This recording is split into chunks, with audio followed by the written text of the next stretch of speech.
Hello दोस्तों, आप सभी का स्वागत है हमारे YouTube channel DK sir classes में। आज जो बताने जा रहे हैं ज्योग्राफी का फर्स्ट अध्याय, और ये सारा जितना भी क्वेश्चन है अर्थ के अनुसार बताएंगे। भूगोल किसे कहते हैं, भूगोल क्या है, ये सभी सारा सभी का पीडीएफ में बताने के लिए ही, ठीक है। इसे चलिए स्टार्ट करते हैं। फर्स्ट अध्याय कह रहे हैं कि भूगोल क्या है।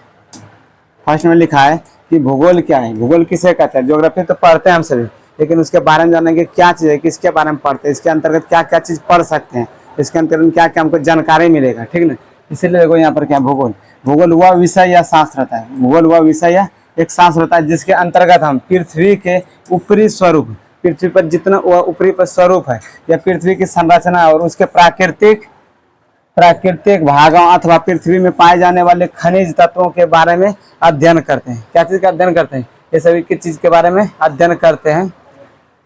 जैसे पहाड़ व महादेश व देश व नगर व नदी व, ठीक ना, समुद्र, झील, वन, कोयला, पेट्रोल, ये सभी क्या है, भूगोल के अंतर्गत ही पढ़ते हैं। भूगोल के अंतर्गत ये सभी चीज पढ़ते हैं, ठीक। इसीलिए आगे कहता है कि भूगोल, भूगोल जिसे अंग्रेजी में क्या कहते हैं, भूगोल जिसे अंग्रेजी में क्या कहते हैं, ज्योग्राफी। ज्योग्राफी का अर्थ क्या है, कहता है ज्योग्राफी ग्रीक भाषा का एक शब्द है। जिस तरह से अंग्रेजी एक तरह से शब्द होता है ना, हिंदी एक तरह से शब्द है ना, उसी तरह अंग्रेजी की ही तरह एक ग्रीक भाषा का शब्द होता है, जिसका निर्माण दो शब्दों से किया गया है। जिसका निर्माण कितने शब्दों से किया गया है, दो शब्दों से। जैसे जियो प्लस ग्राफो, जिसमें जियो का अर्थ होता है पृथ्वी, जियो का अर्थ क्या आता है, पृथ्वी होता है, और ग्राफो का अर्थ क्या आता है, लिखना या वर्णन करना। कोई भी चीज का ग्राफो नहीं कहता ग्राफ कर रहे हैं, या लिखना होता है या उसका वर्णन करता है, यानी पृथ्वी का वर्णन करना, पृथ्वी का वर्णन करना, पृथ्वी का यानी कि वर्णन करना ही ज्योग्राफी कहलाता है। जियो प्लस ग्राफो का अर्थ क्या होगा, यानी कि पृथ्वी का अध्ययन करना या वर्णन करना, ठीक ना। आगे देखो लिखा हुआ है, आगे कहता है कि भूगोल, भूगोल का जनक किसे कहते हैं, इरेटोस्थेनीज को कहते हैं। भूगोल का पिता या भूगोल का जनक बोले पिता, इसे अच्छी बात है, ठीक ना। इसलिए इरेटोस्थेनीज को कहता है। देखो यहाँ कहता है संसाधन, संसाधन के बारे में पढ़ना है, ठीक ना। संसाधन को परिभाषित करें, यानी संसाधन किसे कहते हैं, संसाधन करके फिर हमारे प्राकृतिक प्रकृति, संसार की सारी वस्तु, संसार की सारी वस्तु जिसे मानव अपनी तकनीक या कुशलता से, मानव अपनी तकनीक या कुशलता, ज्ञान एवं सामर्थ्य के अनुसार परिणत कर अपने दैनिक जीवन, यानी कि दैनिक जीवन या सामाजिक कार्यों का प्रयोग कर जीवन यापन करता है, जीवन यापन करता है। वही संसाधन देखिए हमारे जीवन में जितना भी उपयोग है, ठीक ना, जिससे हमारा काम का पूर्ति हो जाता है, चाहे कलम कॉपी रहे, किताबें, जिन चीजें डेस्क बॉक्स जितना भी है, चाहे लैपटॉप या बड़ी जितना भी दुनिया में, यदि उससे मेरा क्षतिपूर्ति होने का अपना कार्य हो जाता है, उसे हम क्या मानेंगे, मेरे लिए क्या चीज है, संसाधन। मेरे लिए क्या चीज है, संसाधन। दुनिया जितना भी चीज तुम्हारे लिए आएंगे तुम्हारे उपयोग में आ सकते हैं। दूसरा भाग के पास वे सभी वस्तुएं जो मानव के लिए उपयोगी होता है, वे सभी वस्तुएं जो मानव के लिए उपयोगी होता है, उसे क्या कहते हैं, संसाधन कहते हैं। जैसे भूमि हुआ, जल हुआ, पेड़ पौधा हुआ, ये सभी क्या है, संसाधन है। दुनिया में जितना भी वस्तुएं जो मानव के लिए उपयोग होता है वे सभी संसाधन है, ठीक है। चाहे लाइट, रेगुलेटर, जितना भी मोबाइल है, सभी क्या है, संसाधन है। संसाधन के उपयोग उत्पत्ति के आधार पर या विकसित या विकासशील अथवा या अर्ध विकसित के श्रेणी में बांटा गया। वो कहता है कि जिम्मरमैन ने कहा था कि संसाधन होते नहीं बनते, ये सभी का संसाधन को उपयोगिता के आधार पर, उत्पत्ति के आधार पर, और विकसित के आधार पर या विकासशील के आधार पर या अर्ध विकसित के आधार पर, ये श्रेणी इस तरह से सभी संसाधन को क्या किया गया है, बांटा गया है। एक तरह से नहीं है कि बोल दिया कि ये संसाधन संसाधन गया, लेकिन सभी के संसाधन होने के लिए सबका नियम अलग है, और सभी चीज के भी अलग अलग भागों में भी क्या किया है, बांटा गया है, ठीक ना। जैसे कहा था कि जिम्मरमैन ने कहा था कि संसाधन होते नहीं बनते हैं। यदि देखो संसाधन है सभी चीज, लेकिन मान लो कि तुम्हारे लिए जो चीज उपयोग में आ जाओगे तुम्हारे लिए क्या हो गया, संसाधन हो गया। इसीलिए जिम्मरमैन ने कहा था संसाधन होते नहीं है, उनको बनाते हैं खुद। मान लो जिसके लिए मजदूर है उसके लिए बोर्ड कम है, उसके लिए क्या संसाधन कला रहे हैं, नहीं।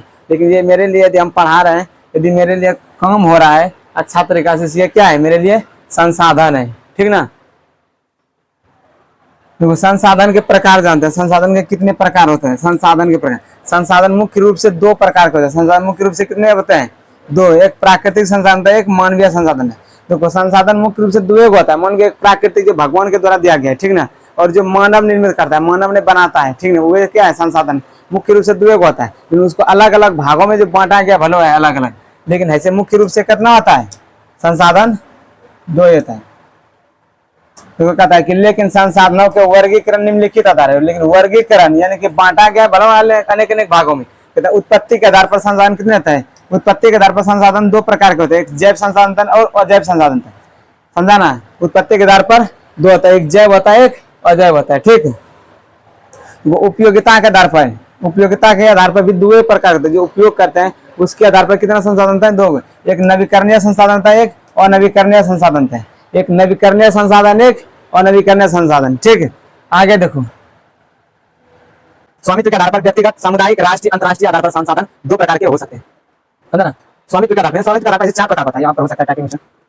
स्वामित्व के आधार पर व्यक्तिगत, सामुदायिक, राष्ट्रीय और अंतर्राष्ट्रीय के आधार पर संसाधन के प्रकार होते हैं, ठीक है। संसाधन देखो, स्वामित्व अपना निजी अधिकार होता है ना, अपना क्या होता है, निजी अधिकार होता है। जैसे मान लो व्यक्ति का खुद अपना संसाधन से क्या व्यक्तिगत संसाधन, देखो समुदाय संघ समूह का अधिकार, लेकिन है तो अपना निजी स्वामित्व के ना। और राष्ट्रीय, जब राष्ट्रीय और अंतर्राष्ट्रीय और व्यक्तिगत, जो अंतर्राष्ट्रीय पद्धति पर उसे अंतर्राष्ट्रीय संसाधन करें, सभी का अलग अलग परिभाषा के भी साथ जानते हैं, ठीक। आगे देखते हैं, अगर जैव संसाधन किसे कहते हैं, कौन सा है जैव संसाधन, जैव संसाधन किसे, वैसा संसाधन जिसकी प्राप्ति जैव मंडल से होती है, किसे होती है, जैव मंडल से होती है, उसे क्या कहते हैं, जैव संसाधन। जैसे उसे जैव संसाधन कहते हैं, जैसे जीवों के सभी लक्षण मौजूद होते हैं, जैसे जीवों के सभी लक्षण मौजूद होते हैं उसे जैव संसाधन कहते हैं। जैसे मनुष्य जैव संसाधन, जीवों के लक्षण, वनस्पति व मछली व पशु व अन्य प्राणी, ये सभी क्या है, जैव संसाधन के उदाहरण है, ठीक ना। यदि आपको ये दे देगा यानी कि ऑप्शन में एक जैव मछली देगा और जैव संसाधन देगा, एक जैव संसाधन देगा, ऑप्शन में एक जैव संसाधन देगा, कुछ कैसे पहचान करेंगे कौन सा जैव संसाधन है, ठीक ना। इस तरह पहचान करने के ऑप्शन में एक देता है, ठीक, और ऑप्शन में तीन को क्या देगा, और जैव एक को जैव देगा, उसे पहचान करेंगे, बोलते हैं परिभाषा देगा, परिभाषा भी देगा, क्योंकि वैसे वैसा संसाधन जिसकी प्राप्ति जैव मंडल से होता है, वैसा संसाधन जिसकी प्राप्ति जैव मंडल से क्या कहते हैं, जैव संसाधन कहलाता है, ठीक। लेकिन उसमें जीवों के सभी लक्षण मौजूद होना चाहिए, तभी होता है। जैसे मछली में जीव के सभी लक्षण है ना, पशु में क्या है, सभी जैव के सभी जीवों के क्या है, अवशेष आ जाता है। उसी में अन्य प्राणी में जो सभी चीज आता है, क्योंकि का एग्जांपल तो नहीं दे सकते,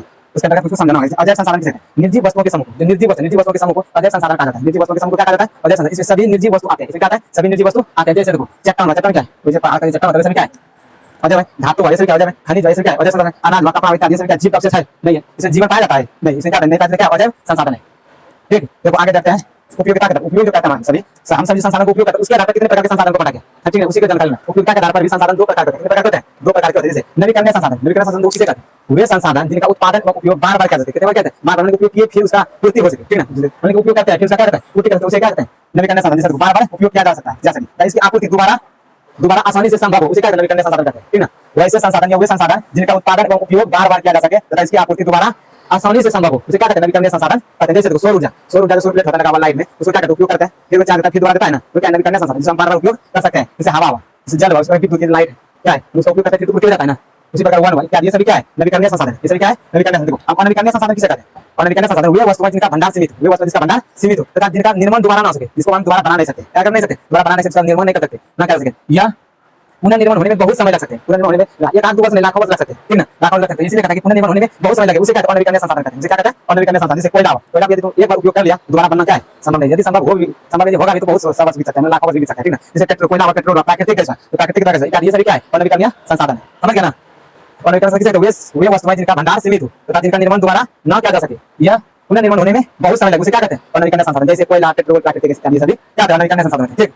आगे देखिए, उपयोगिता के आधार पर, उपयोगिता के आधार पर भी संसाधन दो प्रकार हैं। जैसे स्वामित्व के आधार पर संसाधन कितने प्रकार हैं, चार प्रकार। स्वामित्व के आधार पर संसाधन कितने प्रकार हैं, चार प्रकार। स्वामित्व के आधार पर संसाधन के विभिन्न रूपों का वर्णन, तो स्वामित्व के आधार पर अलग अलग रूपों में भी अलग अलग क्या है, विवेचना करें। इसीलिए कहता है कि अलग अलग विभिन्न रूपों में वर्णन करें। तो स्वामित्व के आधार पर हमारे देश में संसाधन के चार भाग में बांटा गया। हमारे देश में स्वामित्व ने निजी के आधार पर हमारे देश में कितने भागों में संसाधन को बांटा गया, चार आधार पर। तो कौन कौन सा है अभी बताते हैं। व्यक्तिगत संसाधन, व्यक्तिगत अपना व्यक्तिगत होता है संसाधन, व्यक्तिगत संसाधन किसे कहते हैं, वैसे सारे संसाधन जिस पर किसी खास व्यक्ति का अधिकार, अधिपत्य बोलो या तो अधिकार होने होता है। वैसे सारे संसाधन जिस पर किसी खास व्यक्ति का अधिकार हो तथा इसके ऊपर या इसके एवज में वह सरकार को अपनी इच्छा से लगन देता है। लगन वैसे नहीं कहता है कि लगन वार्षिक करता है जमीन का, इस तरह के टैक्स देता है, उसी प्रकार से लिखा गया। इसके एवज में वह सरकार को इसके बदले में, एवज बोलिए इसके बदले में वह सरकार को अपनी इच्छा से लगन देता है अथवा नहीं भी देता है। जैसे बाग हुआ, बगीचा, तालाब, कोई ये सभी क्या है, व्यक्तिगत संसाधन। जैसे बाग बगीचा होता है ना, किसी व्यक्ति खास व्यक्ति का होता है, ये सरकार का निर्णय है। जैसे सरकार का निर्णय अंतरराष्ट्रीय किसी खास व्यक्ति का, जैसे तालाब किसी व्यक्ति खास व्यक्ति का है, इसलिए सभी क्या है, जैसे कुआं हुआ, कुआं के समूह का है, समूह का होता है लेकिन अपना व्यक्ति खुद रखता है, ठीक ना। इसलिए सभी क्या है, व्यक्तिगत संसाधन है। तालाब ये सभी क्या है, व्यक्तिगत संसाधन, ठीक है। अपना घर मकान ये सभी क्या है, व्यक्तिगत संसाधन है, ठीक है। अपना मोबाइल जो अपने पास आता है उसके सभी क्या व्यक्तिगत संसाधन है, ठीक है। समझ लीजिए मेरा बोल है क्या, मेरा व्यक्तिगत संसाधन है, ठीक है। ये किसी समूह का अधिकार है, इसमें मतलब मोबाइल रहता है, मोबाइल की समूह का अधिकार रहता है, या राष्ट्र का अधिकार रहता है। इसके बदले में जो भी मुनाफा देना चाहिए, जो भी इसके बदले में पैसा मिले, जो भी दे, उसके बदले में तो मेरा ये निजी ना हुआ, जो अपने निजी कुछ संसाधन को क्या करता है, वो व्यक्तिगत संसाधन है। जैसे तुम्हारे सभी के पास अपना कॉपी करना है, यदि तुम सब पढ़ रहे क्या है, कॉपी करना है, जो तुम्हारा अपना किताब है, तो क्या है, कौन सा संसाधन है, व्यक्तिगत संसाधन है, ठीक। अपना देखो, अपना सभी बहुत सारी स्टैंड जगह अपना घर परिवार में क्या अपना बगीचा होता है ना, ये सभी कौन सा संसाधन है, व्यक्तिगत संसाधन। आगे समझो, वैसे सारे संसाधन जिस पर किसी खास व्यक्ति का अधिकार हो उसे व्यक्तिगत संसाधन कहते हैं, ठीक ना।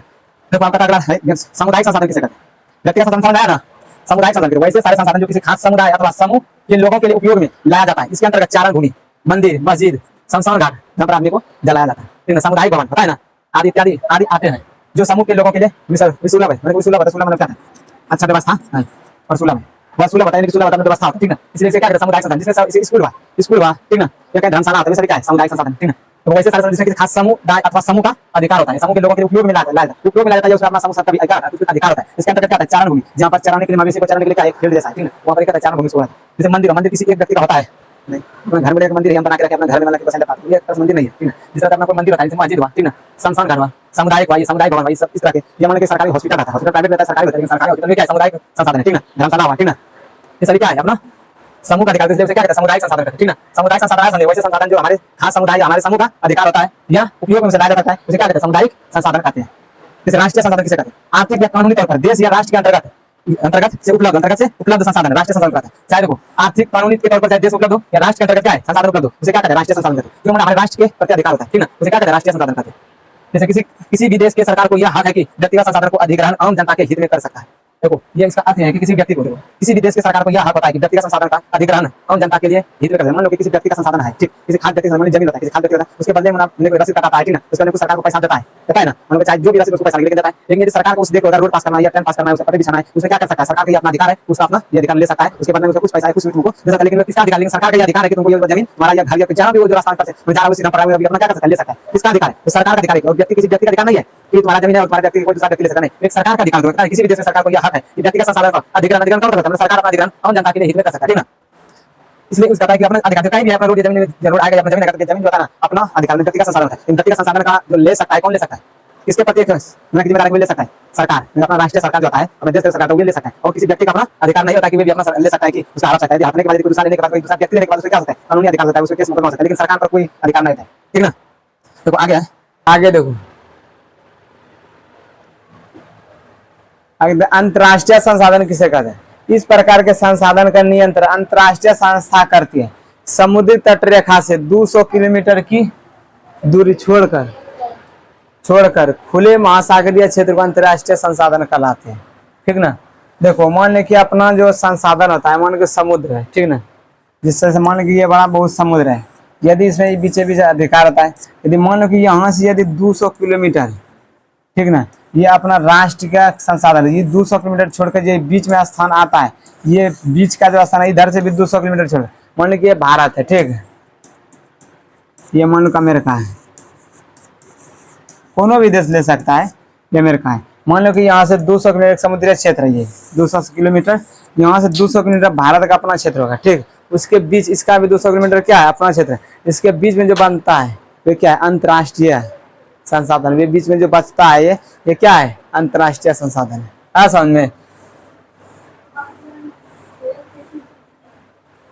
देखो आगे कहता है कि अंतर्राष्ट्रीय संसाधन, इस प्रकार के संसाधन का नियंत्रण अंतर्राष्ट्रीय संसाधन करती है। जैसे समुद्र तट रेखा से 200 किलोमीटर, कितने रेखा तक, कितना किलोमीटर तक, 200 किलोमीटर तक दूरी छोड़कर खुले महासागरीय क्षेत्र, जो 200 किलोमीटर छोड़कर जो खुले महासागरीय क्षेत्र जो बचता है उधर क्षेत्र, वे सभी क्षेत्र क्या कहलाता है, अंतर्राष्ट्रीय संसाधन कहलाता है, समझा ना। जैसे आप आगे देखते हैं, अपवर्जक आर्थिक क्षेत्र क्या है, अपवर्जक आर्थिक क्षेत्र क्या है, किसी देश की तटरेखा से, किसी देश की तटरेखा से 200 किलोमीटर की दूरी तक का क्षेत्र उस देश का अधिपत्य होता है, जिसका केवल वही बिजली या मत्स्य पालन, मछली पालन, परिवहन इत्यादि आदि के लिए कर सकता है, अपवर्जक आर्थिक क्षेत्र कहलाता है। इसका अर्थ देखो, किसी भी देश की तटरेखा से, कोई भी देश का तटरेखा है, ठीक ना, समुद्री क्षेत्र हुआ, सागरीय क्षेत्र हुआ, बहुत सा कोई भी क्षेत्र हुआ, किसी भी देश की तटरेखा से 200 किलोमीटर दूरी तक क्षेत्र हो, उस देश का अधिपत्य या अपना अधिकार है, अधिपत्य होता है, अपना अधिकार होता है 200 किलोमीटर क्षेत्र तक, समझा ना, जिसका केवल वही बिजली उत्पन्न कर सकता है, या केवल वही बिजली उत्पन्न कर सकता है 200 किलोमीटर तक। क्योंकि जो बिजली उत्पन्न होता है कहाँ से होता है, पानी से होता है, समुद्र तालाब से ही होता है, ठीक है ना। कहता है मत्स्य पालन, मछली पालन 200 किलोमीटर तक ही कर सकता है, परिवहन देखिए गाड़ी छकड़ा जो चलता है आदि के लिए कर सकता है। अपवर्जक क्षेत्र क्या कहलाता है, अपवर्जक आर्थिक क्षेत्र कहता है। वह कौन सा क्षेत्र कहलाता है, अपवर्जक आर्थिक क्षेत्र कहलाता है, ठीक है। आगे देखो, आगे कहता है विकास के स्तर पर, कहता है विकास के स्तर पर भी संसाधन को 4 भागों में वर्गीकृत किया गया। विकास के स्तर पर संसाधन को कितने भागों में बांटा गया है, 4 भागों में वर्गीकृत किया है। वर्गीकृत बोलो, वर्ग मतलब खंड बांटना होता है, ठीक ना, उसी प्रकार बोलो, या तो भागों में बोलो, ठीक ना। कहता है एक संभावित संसाधन होता है, दूसरा क्या होता है, एक विकसित संसाधन, एक संभावित संसाधन है, दूसरा क्या है, विकसित संसाधन है, और अगला क्या है, तीसरा नंबर क्या है, संचित कोष संसाधन है, ठीक है। और चौथा क्या है, भंडार संसाधन है, ठीक ना। और क्या है, भंडार। विकास के स्तर पर भी 4 प्रकार के संसाधन, अब अलग अलग से सभी का परिभाषा का और अलग अलग सभी को जानते हैं क्या क्या कौन सा संसाधन है। ठीक, आगे देखो संभावित या संचित। कहता संभावित या संचित को संसाधन में अंतर स्पष्ट करें। कहता संभावित संसाधन किसे कहते हैं? तो वैसा संसाधन जो किसी क्षेत्र विशेष में मौजूद होते हैं, जिसे उपयोग में लाने की संभावना बनी रहती है, परंतु अभी इसका उपयोग नहीं किया जा गया, वो उपयोग नहीं किया गया है। जैसे हिमालय क्षेत्र का खनिज, हिमालय क्षेत्र का खनिज, ठीक ना।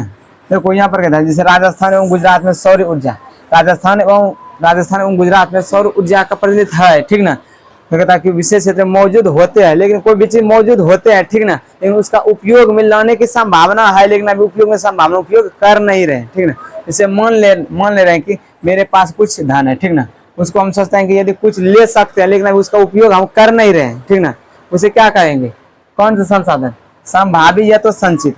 संभावना जैसे मान लें कोई भी चीज है, खनिज मान लिया हिमालय क्षेत्र का खनिज, हिमालय क्षेत्र में क्या है? खनिज है, लेकिन उसका भी हम क्या कर रहे हैं? उपयोग नहीं कर रहे हैं, लेकिन उपयोग कर सकते हैं आगे चल के, उसे हम कौन सा संसाधन कहेंगे? संभावित संसाधन या संचित को संसाधन। संचित को संसाधन मेरा रखा हुआ है, लेकिन उसका हम उपयोग अभी नहीं कर रहे हैं, लेकिन कर सकते हैं, ठीक ना। जैसे आगे देखो राजस्थान एवं गुजरात में क्या है? सौर ऊर्जा है, लेकिन अभी उपयोग नहीं कर रहे हैं, ठीक ना, उसे कौन सा संसाधन कहते हैं? संभावित संसाधन। आया समझ में? देखो आगे संचित को संसाधन किसे कहते हैं? कुछ संसाधन ऐसे होते हैं जो भंडार संसाधन के ही अंश होते हैं। तो भंडार संसाधन के क्या होता है? अंश। जैसे भंडार को भी रखा हुआ है ढेर दिन से वस्तु, तो भंडार में बहुत सा ज्यादा है, उसे के ही क्या होता है? अंश होते हैं, जिसे उपलब्ध तकनीक के आधार पर प्रयोग में लाया जा सकता है। तकनीक के दिमाग के आधार पर या कोई अपना उपयोग के आधार पर या विवेकपूर्ण उपयोग के आधार पर हम उपयोग में लाया जा सकता है। इसका उपयोग तत्काल में नहीं हुआ, परंतु भविष्य के लिए यह सुरक्षित है। इसे भविष्य में का पूंजी भी कहा जाता है। तो वो ये बोले रहेगा कि संचित को संसाधन है, तो भविष्य का पूंजी कौन सा संसाधन है? संचित को संसाधन है। इसका मान लो भंडार सीमित है, वहां पर रखा हुआ है, लेकिन हम उसका उपयोग हम नहीं कर रहे हैं, लेकिन उसको हम उपयोग कर सकते हैं, ठीक ना, उसका उपयोग हम कर सकते हैं, लेकिन अभी किए नहीं है, उसे कौन सा संसाधन कहेंगे? संचित को संसाधन, ठीक ना। जैसे मान लो किसी भी किसान का, मतलब किसी किसान का मान लो कोई भंडार है, मान लो कि धान हुआ है, धान हुआ है, ठीक ना, या गेहूं हुई है, पता है ना, वे अभी लेकिन रखा हुआ है, लेकिन वे एक्स्ट्रा वे अपना बेचा नहीं है, लेकिन उसको बेच सकता है, लेकिन बेचेगा तो क्या है? अपना धन आएगा कि नहीं, पैसा आएगा कि नहीं, लेकिन वे क्या हुआ? रखा हुआ है, एक भंडार के रूप में जमा है, उसे कौन सा संसाधन कहेंगे?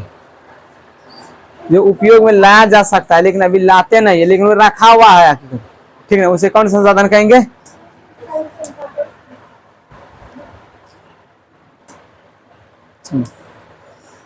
देखो ये संचित को संसाधन आ गया समझ में?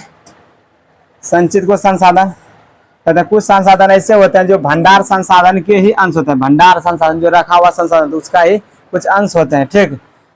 कहते हैं जिसे उपलब्ध तकनीक के आधार पर उपयोग में लाया जा सकता है। इसका उपयोग तत्काल में नहीं हुआ है, परंतु भविष्य में यह भविष्य के लिए यह सुरक्षित है। उसे भविष्य का पूंजी भी कहा जाता है। भविष्य का पूंजी किस संसाधन को कहा जा सकता है? संचित को संसाधन, ठीक। आगे देखो कहता है भारत के गुजरात राज्य में सौर ऊर्जा का आधुनिक उपकरण बड़े स्तर पर लगाया जा रहा है। महात्मा गांधी ने कहा था कि हमारे पास पेट भरने के लिए बहुत कुछ है, लेकिन पेटी भरने के लिए कुछ नहीं है। पेटी भरने के लिए नहीं है। तो आगे देखो अब आता है संसाधन संरक्षण या बचाव। संसाधन का संरक्षण करना है या तो बचाव करना, एक ही होता है। संरक्षण का अर्थ ये क्या होता है? बचाव। संरक्षण का अर्थ क्या होता है? बचाव करना, ठीक है। देखो कहता है संसाधन संरक्षण की उपयोगिता को लिखा है। संसाधन संरक्षण की उपयोगिता को लिखा है, ठीक है। यह तो सभ्यता एवं संस्कृति के विकास में संसाधन की अहम भूमिका क्या होती है? जो हमारे सभ्यता है, यह संस्कृति है, इसमें संसाधन का उपयोग किस तरह से करते हैं। जैसे पानी का भी धीरे धीरे क्या होता है? कमता जा रहा है। उस तरह से हम संसाधन को किस तरह से संरक्षित करते हैं, किस तरह से रखते हैं, उसी के बारे में जानकारी देते हैं। संसाधन को विवेकपूर्ण सामाजिक, आर्थिक, सांस्कृतिक एवं पर्यावरण या पर्यावरणीय समस्याओं के समाधान हेतु उपयोग करना ही संरक्षण करना ही संरक्षण कहलाता है। संरक्षण संसाधन कहलाता है, ठीक ना। जैसे भविष्य में आने वाली पीढ़ी को इसी रूप में संसाधन मिले, अतः इसका संरक्षण या बचाव करना बहुत आवश्यक है। जैसे मान लो कि तुम सब यदि हम सब उपयोग कर रहे हैं, जैसे मान लो अभी हाल फिलहाल में ज़्यादातर पानी उपयोग में क्या हो रहा है, बिहार में कुछ कमी का मात्रा आ रहा है ना। यदि तुम ज़्यादा इसको मात्रा में क्या कर रहा है, उपयोग कर रहा है, ज़्यादा खर्च कर रहा है, ठीक ना, ये वन हुआ, वन को तुम ज़्यादा मात्रा में काट रहा है और लगा नहीं रहा है, यही संसाधन हर आगे पीढ़ी उपयोग करने वाला पानी, यही आगे पीढ़ी उपयोग करेगा। वन जो है, वन यदि अच्छी तरह से यदि ज़्यादा मात्रा में कटाई कर, यदि उगाया नहीं, मैंने कि रोपा नहीं है, तो क्या होगा, भविष्य के पीढ़ी को क्या हो सकता है, कठिनाइयाँ उत्पन्न हो सकता है कि नहीं हो सकता है।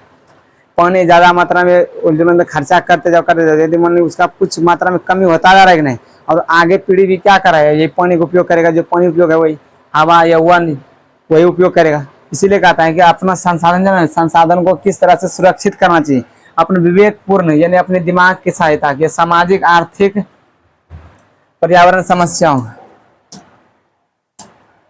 देखो वही कहता है संसाधन को विवेकपूर्ण यानी कि अपने दिमाग तकनीक से समाज में यानी सामाजिक यानी आर्थिक सांस्कृतिक एवं पर्यावरणीय समस्याओं के समाधान हेतु उपयोग करना, माने कि संसाधन का उपयोग करना संरक्षण कहलाता है। संरक्षण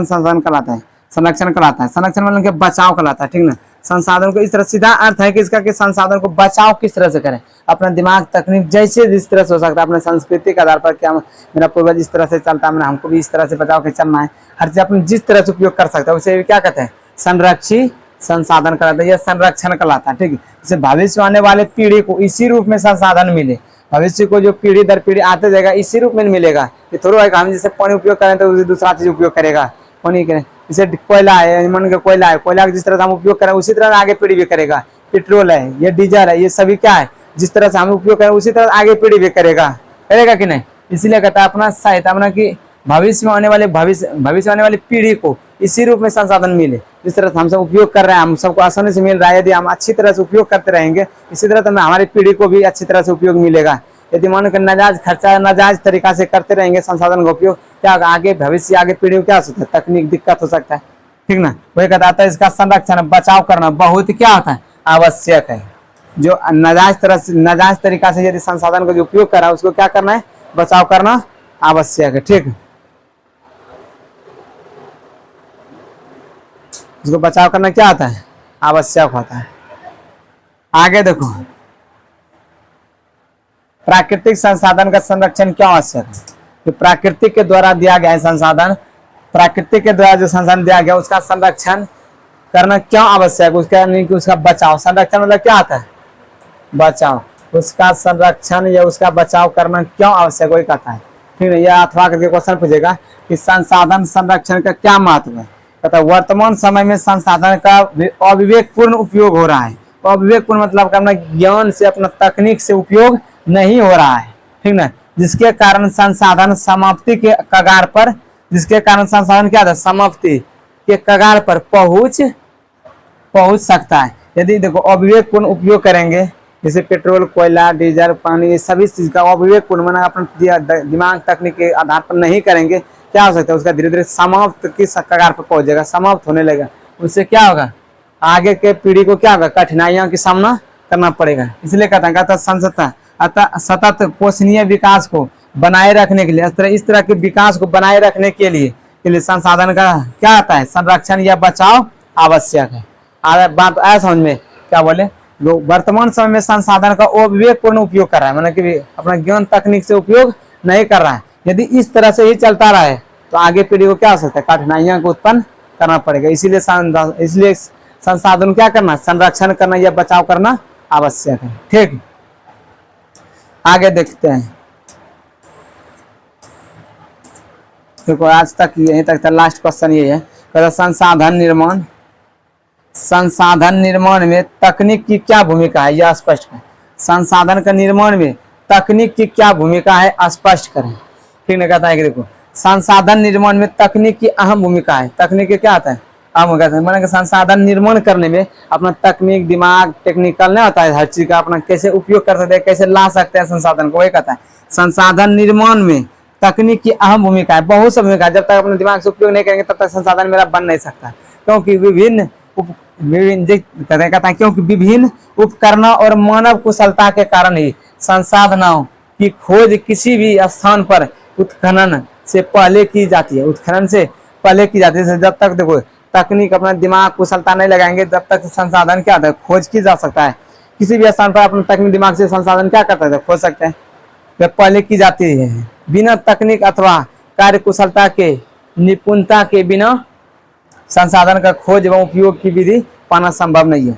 जब तक अपना दिमाग तकनीक नहीं लगाएंगे तब तक क्या अपना संसाधन का उपयोग में लाना, कोई भी चीज कार्य करना संभव हो सकता है, नहीं हो सकता। वही कहता है कि संसाधन निर्माण में तकनीक की अहम भूमिका होता है। तकनीक यानी अपना दिमाग का अहम भूमिका होता है, क्योंकि उस विभिन्न उपकरणों और मानव कुशलता के कारण ही संसाधनों की खोज किसी भी स्थान पर उत्खनन से पहले की जाती है। उत्खनन से खोदने से पहले की जाती है। जैसे मान लो कि यहाँ पर कोयला है, उसको पहले कोड़ेंगे, पता करेंगे तब कि कोड़ेंगे तब में हमको निकलेगा। उत्खनन में अपने दिमाग और तकनीक की सहायता से, अपना टेक्निकल की सहायता से, अपना हर चीज औजार की सहायता से उसको पहले ही पता करता है कि यहाँ पर पानी होगा कि नहीं होगा। जैसे मान लो तो यहाँ पर अंदर में कोयला है कि नहीं, वहाँ पर खनिज है कि नहीं, इसका अपने पहले ही किया जाता है। अपने उत्खनन करने से पहले, उत्खनन करने से क्या किया जाता है, पहले ही किया जाता है। वैसे बिना तकनीक अथवा कार्य कुशलता के, मतलब बिना तकनीक या कार्य कुशलता एवं निपुणता के बिना संसाधनों का खोज एवं उपयोग की विधि पाना संभव नहीं है। क्योंकि संसाधन का एकदम पूरा जो खोज करता है बिना तकनीक दिमाग की सहायता से बिना संभव नहीं है। इसीलिए यह कहता है कि संसाधन निर्माण में तकनीक की क्या भूमिका, तकनीक की भूमिका ये पता चल गया कि बिना तकनीक दिमाग के संसाधन हमको उपलब्ध में सही तरीका से नहीं आ सकता है। ठीक है, आज तक भूगोल का यानी कि फर्स्ट चैप्टर का यहीं तक नहीं देते हैं, फिर अगले क्लास में देखेंगे। ऑब्जेक्टिव भी करा देंगे, साथ साथ में जो महत्वपूर्ण क्वेश्चन है क्वेश्चन बैंक का वो भी करा देंगे। ठीक, मिलते हैं नेक्स्ट क्लास में।